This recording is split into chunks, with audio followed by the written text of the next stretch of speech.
दादू district reporter रहमतुल्लाह जमाली की report के मुताबिक जूही प्रेस क्लब की जानब से फलजी स्टेशन के सीनियर सहाफ़ी राना नसरुल्लाह राजपूत के खिलाफ इंतकामी कार्रवाई के दौरान के खिलाफ सहाफ़ियों पीर बख्श बब्बर, हाकम लगारी, मंसूर गाडी, शब्बीर मसवी, जान मोहम्मद गाडी, इरफान थीम, बशीर लगारी, असगर रुस्तमानी, वफा बरहमानी दीगर ने हाथों में पले कार्ड उठाकर प्रेस क्लब जूही के सामने एंटी करप्शन दादू सर्कल ऑफिसर के खिलाफ एहतजाजी मुजाहरा किया।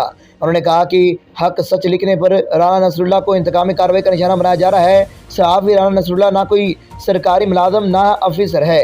इसके बावजूद इसके बाद शख्सियात के इशारों पर झूठा मुकदमा करके सहाफ़ियों को हक सच लिखने पर इंतकामी कार्रवाई की जा रही है।